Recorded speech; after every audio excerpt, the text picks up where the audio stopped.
Hey, Dr. Karen here. Hello, hello.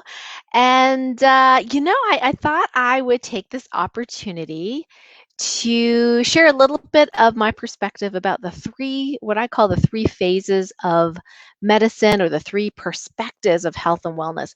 So, if you're on Facebook, which of course you are, if you're listening to this, or maybe you're on YouTube listening to the replay, you might have been a little frustrated over the last several months.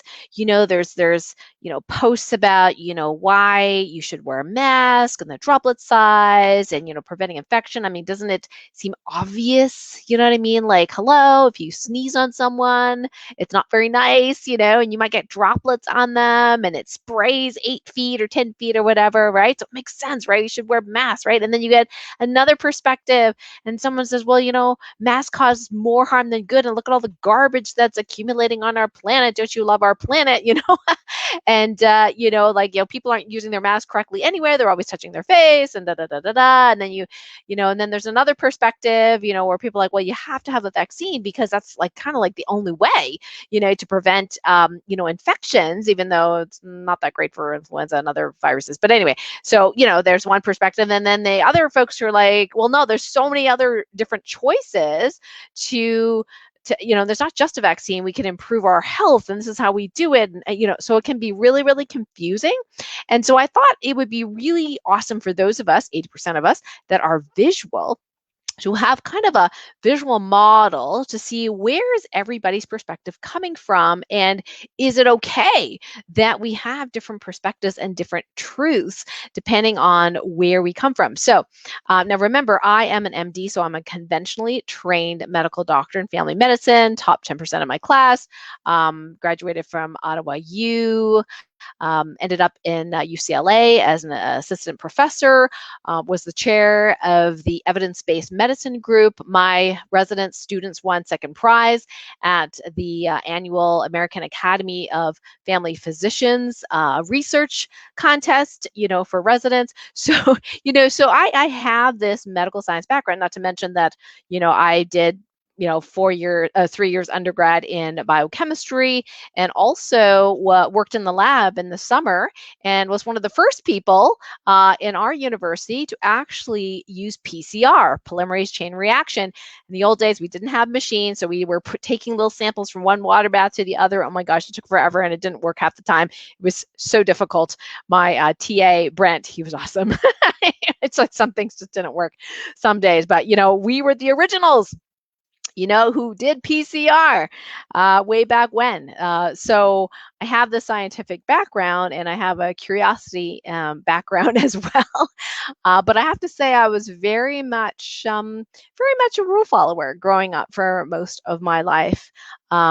And the funny thing is that when, some people may criticize me as being irresponsible, I was like, oh my gosh, I'm like the kid who would be like walking along and there'd be garbage on the ground and I'd insist on picking it up, right? And then after a while, my husband's like, will you stop doing that? We can't get anywhere, and then, or, the person's always got the seatbelt on, and, I'm not driving, I'm not moving this car until everybody has their seatbelt on. They're like, okay, keep going. I'm going to put my seatbelt on in a minute. No, I'm like, no, I'm not moving this car until your seatbelt's on. They're like, okay, Karen, fine.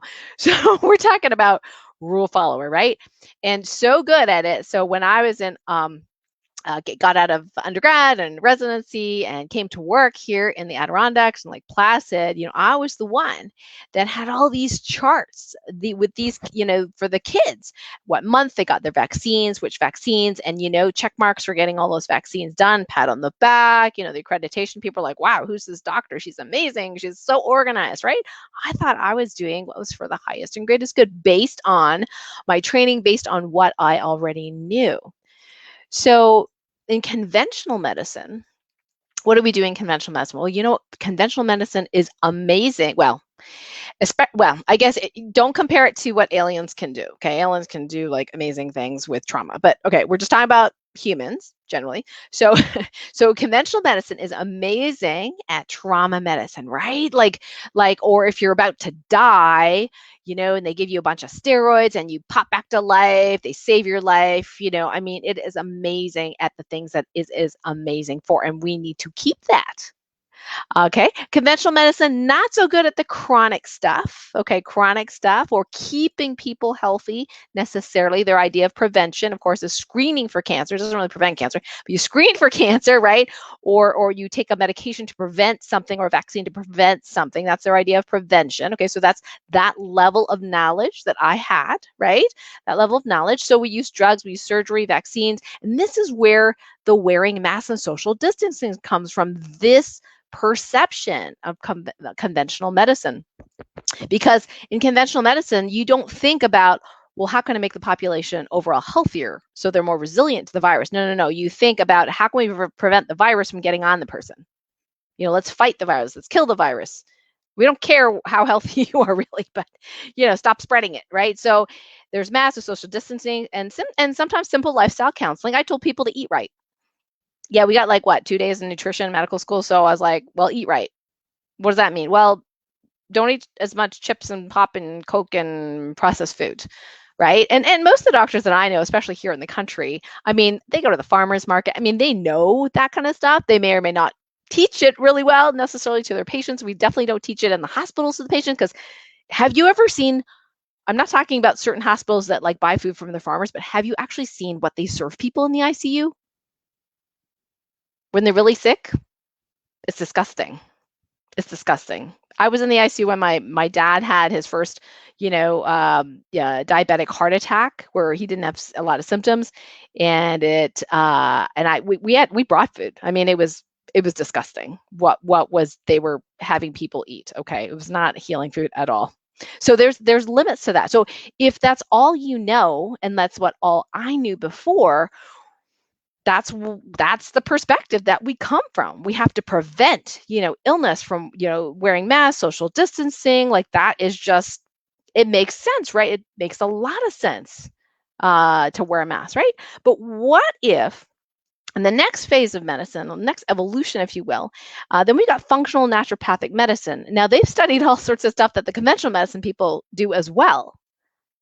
And many of them are MDs, so they're conventionally trained MDs now doing functional medicine. What they do is they marry science, more science even, with their medical practice. So now they know how to interpret labs and do other labs that the insurance companies don't pay for, but they're more interesting labs that show us more what's going on in the body. Like, are you deficient in certain minerals? Like, do you know, like in New York State, you cannot get that test where they test your red blood cells for magnesium? Like your actual magnesium levels are more reflected inside your cells than outside your cells. Because if you take a magnesium blood level, which is what I, used to do in conventional medicine, if it's low, you're almost dead, right? Like you're in the ICU, that's why it's low. But your body will take the magnesium and the minerals from your bones to put it in your blood because blood magnesium is so important to keep, stable, right? That you can be magnesium deficient and your magnesium blood is normal. But yeah, the average conventional doctor doesn't really, unless you're in the ICU, you don't really deal with that too much. But the functional medicine people, this is such a simple concept for them. They're like, yeah, you can't take a magnesium in the blood and decide someone's magnesium deficient. If you're going to do a test, you do red blood cell magnesium, right? And it's not allowed. It's illegal for or whatever. In New York State, you have to go to Vermont to get it done or wherever, right? So in functional naturopathic medicine, they reverse disease. Now think about it. So if you're conventionally trained, if that's all you know, that's all you've seen, and you've only gone to the conventional medicine doctor, how many times did they tell you, we can reverse this? We can reverse diabetes. We can reverse heart disease. Do they say that? Do you hear that? I didn't hear that in medical school. Are you kidding me? No. I mean, we're just like, well, we'll try and have you not die as early.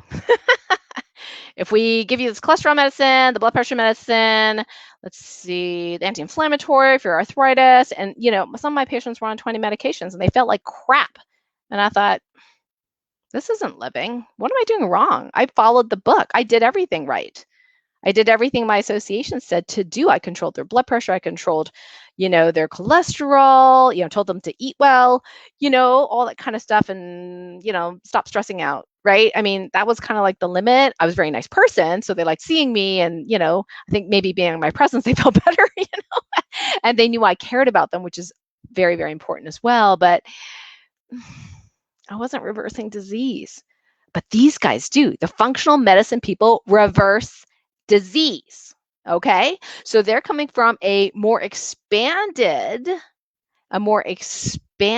perception of health, medicine, and healing, right? So they address root biological causes, nutritional causes. Like they're the ones that tell people, avoid genetically modified soy, corn, canola, sugar beets, like the plague, causes all these problems in animals. And that, they do all this other research. So they're actually more scientific in a way than our regularly trained, conventional medicine people, because we're really not taught to like question authority, so to speak. So they're dealing with environmental issues. So they're the people that are like, hey, you've got a Wi-Fi router in the next room. No wonder you're not sleeping. Turn that thing off at night. Oh my God, you can sleep. Oh my God, disease reversing, right? So they look at some really deep permanent lifestyle changes, and they can, if it's part of what they love to do, they can address some of the emotional issues as well, which is very, very important. So epigenetics, they are more understanding epigenetics than conventional medicine. Epigenetics is how our environment tells our genes what to do. Conventional medicine, we're kind of based on Newtonian physics, where we think our genes tell everything, like how the body should act. But no, the real reality is that epigenetics, our environment tells our body what proteins to make, and and some of them are healthy and unhealthy, including our emotions. So if we have unhealthy emotions that are trapped, yeah, we're going to get dis-ease. And the functional medicine people, many of them are going to address that. And they're going to use therapies such as homeopathy, vitamins, minerals, certain supplements, if someone's nutrition deficient, even if they have to be on a medication, for example. Dr. Hyla Cass, who I interviewed years ago, has a book called Supplement Your Prescription. And she could tell you, she's a psychiatrist, people would come to her and say, well, this person probably needs an antidepressant. She's depressed and we don't know what to do with her. So we'd send it to her, the specialist, right? She'd look at all the medications they're on. I'm like, and she's like, no wonder you're depressed. You're magnesium B12 deficient because you're on this medication, right? So then she would not change that medication necessarily, but she would actually add in the supplements to supplement what the medications, for example, someone's on, a diuretic, well, they're going to be low in magnesium and some B vitamins. So she would supplement the B vitamins and put the magnesium back, and lo and behold, their depression went away, right? So she wrote this book. So the functional medicine people are the ones that can say they reverse disease. Okay, so that's their perspective. Is there a third perspective? Well, yes, there is, because there's 3 phases of medicine in this model. So in the last phase, I talk about energy and light medicine. Okay, so in this place, we're not only going to honor and respect the place of conventional medicine where it's appropriate and functional medicine, but as well go deeper into the energetic root. And Chinese medicine is somewhere between, functional medicine and energy and light medicine, looking at that root, energetic root of why the person has the imbalance in the first place, right? And then in light medicine, especially Topican healing light medicine, which is what I do, we address the soul and the spiritual issues as well, because there's a lot of things in the unseen world that do affect us that we know nothing about in conventional medicine, or not even functional or naturopathic medicine. It's not their specialty, right? So now we have an even more expanded view of health and healing. So we're looking at the soul, we're looking at energetic patterns, we're looking at the subconscious mind patterns, we're looking at negative thought forms. You can get infected by negative thought forms. Yeah, you can get infected by somebody else's negative thought forms if your shields are down, so to speak. So this is a completely different perception of reality. And the really cool thing is that, even though we started in conventional medicine, we talked about, this is kind of based on Newtonian physics, what we can see with our physical eyes and touch, kind of thing. Now we're talking about quantum physics, which is still physics, okay? Quantum physics. It's very inconvenient in a way, because the Newtonian physics go, quantum physics, I know that's like real, but it's too inconvenient to really integrate into our science knowledge. We're just going to ignore it, okay? So in quantum physics, what you observe and what you pay attention to changes your reality. So in light medicine and energy medicine, okay, and particularly in light medicine, it's not just about, okay, here are imbalances, let's balance them. Okay, here are the root causes of your issue. Let's go ahead and do that so you can reverse your disease. You still need lifestyle. You still need good nutrition, all that kind of stuff in functional medicine, people, right? In emergencies, you still need conventional medicine. But in light medicine, that expanded place, we go, okay, well, since we can change reality based on what we're paying attention to and observe, what's your future reality? You're a creator. So what is it? What does it look like? What does it feel like?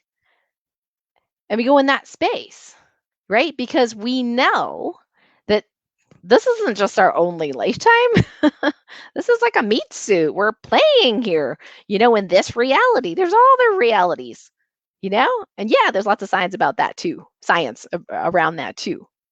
Just get a subscription to Gaia TV and you see all these amazing people and people that research. Oh my gosh, super smart people. Anyway, all this kind of stuff. So when people are arguing with each other, whether that's on Facebook or news or neighbors, hopefully not, here's the thing. Everyone's coming from a different perspective. So when I'm talking from the big picture, that expanded perspective of what I know now, having been conventionally trained, right? And then understanding more functional, natural, holistic medicine. I even wrote a book, Guide to Healing Chronic Pain. Okay, that's in that second bubble, the Guide to Healing Chronic Pain stuff. Yes, we do a little bit with, forgiveness and emotions and mental and stuff like that. Not so much the, the soul spiritual stuff, which is the energy light medicine stuff.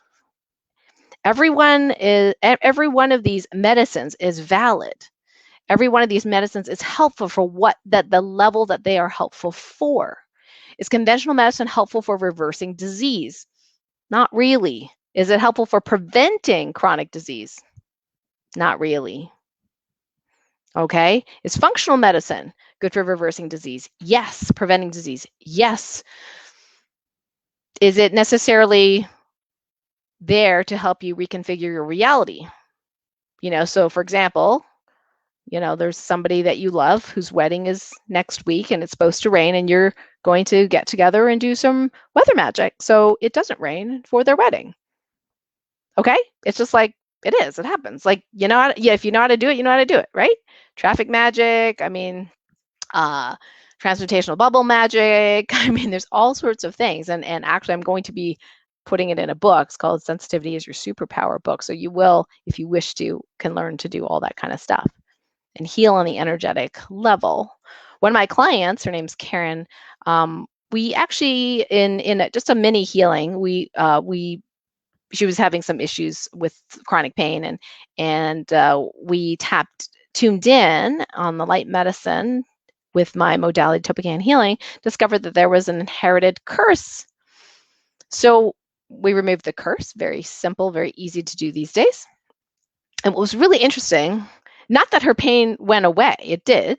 And after, how many months of going to doctors and being frustrated, it did finally go away, okay?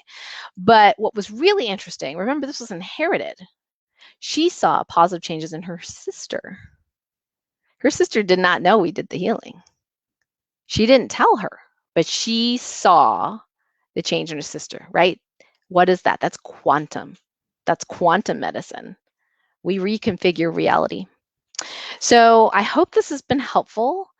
Again, I think that, there are powers that be right now that are really, really struggling to maintain power, and how they do it is really by really hoping that we will be pitted against each other instead of being harmonious. And this is my attempt to help people understand the different perceptions that we all have. All are valid in the space that, that it is valid in, and that it's okay if we have differing opinions. Like, don't get mad at your neighbor because, they don't want to wear a mask or, everywhere they go.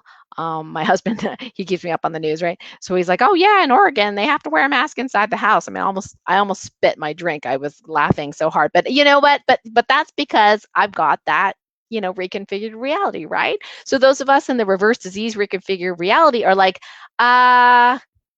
just get the immune system really well. Like, why are you worrying about the infection when you can definitely do lots of wonderful, amazing things to make sure you don't get infected? And it's not wearing a mask.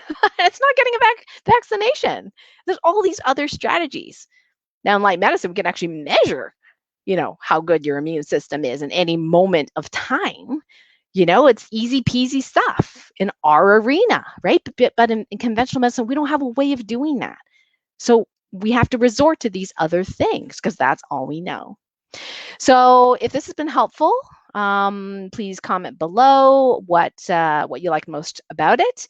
And if you think that this would be helpful for other people that are like-minded souls, please go ahead and share it as well. I know today I'm supposed to be doing something else, but I decided I don't know, I've got to be in my bonnet. So I decided I was gonna do that. So yeah, thank you so much. Oh yes, I can see some comments now. Yeah. So Leda says you rock guitar. Yeah, that's funny. Yeah, fear most cannot perceive in context. Yeah, for sure, for sure. And that's okay, and we gotta love it. I mean, to me, it's like anything that really bothers you, love it. Love it. I mean, I remember when President Trump was first voted in office. I have to say that I, at the time, preferred Bernie Sanders, but that wasn't going to happen. But anyway, people were upset. Healers were upset. A lot of them were upset. And I'm like, hey, whoa, whoa, whoa, you're healers. Okay. I asked the universe, whatever's for the highest and greatest good, I'm with the program, right? So Donald Trump wins, and I'm like, oh, interesting. Okay. I guess that's for the highest good. I don't know how it's for the highest good, but it must be. So, is it going to be for the next time? Well, I'm not going to tell you. Sorry. Yeah, that's in my light warrior group. Well, we'll discuss that kind of stuff in there. But anyway, but the thing is that it's okay. Your responsibility is not other people's fear. The best thing you can do is love them. The thing you can do for yourself is if you feel like, you're being affected by them or infected by their negativity, whatever, right? Then go into stillness and resolve our own fear and let it be okay. Let's remove all resistance because, Deepak Chopra said, people are doing the best they can do from the perspective, from that level of consciousness they're at right now. Right? It's not about, us being better or higher conscious or we're better. No. It's just different. We're all growing in phases. We were all in different levels of consciousness at some point in some lifetime, right? So who's to judge? So our best thing to do is just let's see if we can understand our fellow man, and where, or women, and where they're coming from. Honor whatever place they're coming from, and you do what is aligned with your truth. And that's the most important thing. And tapping into that is tapping into higher consciousness. And that is one of the ways we are going to manifest peace in the world. All right. So thank you. Oh, I'm just going to say hi, Tim. Yes. Thank you so much. Hey, Richard. It's kind of late where you are, eh? Thank you for watching. Hey, Jen. Marie-France. Oh, hi. Nice to see you. Hi, Kes Smith. Thank you, Leda. Thank you so much. All right. So if you like this, go ahead and share it, and hope this has been helpful. Lots of love to you. Bye for now.